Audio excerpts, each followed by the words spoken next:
Hello, my dear students. Welcome to your biology class. My dear students, as you know, we are starting first term today.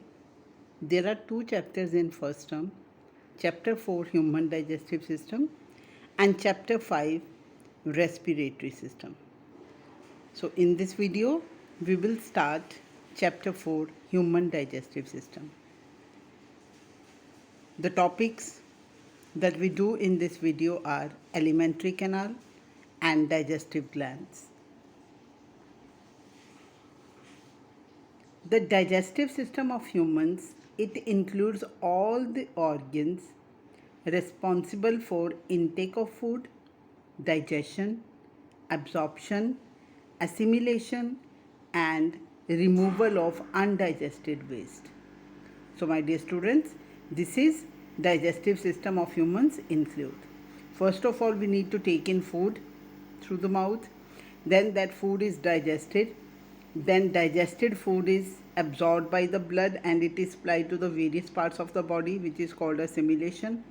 And then the undigested waste, it is removed. So all this is included in digestive system. Now there are two major parts of digestive system. First is alimentary canal. Now my dear students, alimentary canal, it is a long continuous tube extending from mouth to anus. As you can see in diagram figure 4.1 also, you can see it is along the whole system. It is called alimentary canal, and this starts from mouth and it extends up to anus. Mouth for intake of food and anus for ejection of undigested waste. Now this is the length, the total length of this alimentary canal. It is 9 meters and it has different parts modified for specialized functions like ingestion, digestion, absorption and ejection. So different organs as mouth, esophagus, stomach, small intestine, large intestine, rectum, anus, these are associated with different functions of the digestion. Now let us see which organ of the alimentary canal plays what role. First of all, we start with the buccal cavity. Buccal cavity, it begins from the mouth which is a part on your face from where the food is taken in. Then the buccal cavity is the cavity that includes your tongue, teeth, salivary glands, the मुंह का अंदर का हिस्सा. जब आप मुंह खोलते हो तो मुंह के अंदर का हिस्सा. Its main function is ingestion. Second organ is food pipe, which is technically known as esophagus. Now the food that is chewed by the teeth, it is further swallowed into the esophagus, and esophagus is a long tube that takes food from mouth to the stomach. Next organ is stomach. Stomach, it is mainly associated with digestion of food.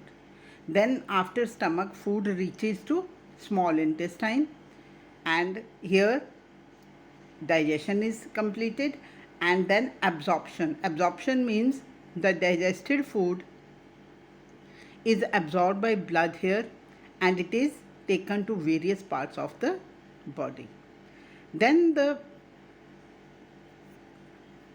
digested food is absorbed here, small intestine, and the food that is not digested, which is undigested, which is now a waste, it moves to large intestine from where it reaches to anus where it is thrown out of the body. So this whole process, if we draw a flow chart, it starts from ingestion, then digestion, then absorption, assimilation and ejection. Students, there is difference between absorption and assimilation. Absorption means the digested food is absorbed in the small intestine, and assimilation means that that digested food, when it is absorbed by the blood in the small intestine, the process of taking blood, that digested food by blood, to various parts of the body where it is used, so that is known as assimilation. Now, secondly, digestive glands which are associated with the process of digestion are, there are three types of glands: salivary glands, liver, and pancreas. These glands, they pour their secretion, they have some secretion inside them which are poured during the process of digestion and which help in digestion. First gland is salivary gland. As you can see in figure 4.2, this is present. There are three pairs means 6 glands, out of which one pair means 2 glands, they are present in the inside of cheeks, and 2 pairs means 4 glands, they are present under the tongue. Now these salivary glands, they produce saliva in the mouth. Saliva is that watery secretion that you feel when you see something to eat, then water comes into your mouth, so that is saliva. And this saliva contains an enzyme. This enzyme converts starches present in the food into the sugar. The other function of saliva is that it moistens the food. The food you chew, it gets moistened, and thus it becomes easy to swallow. So this is salivary gland. Second gland is liver. And liver, my dear students, it is present in the abdomen on the right side. And liver is the largest gland in the body. There are so many glands, 3 we are studying here in the digestive system. There are many associated with other systems of the body also. So out of all the glands in the body, liver is the largest gland.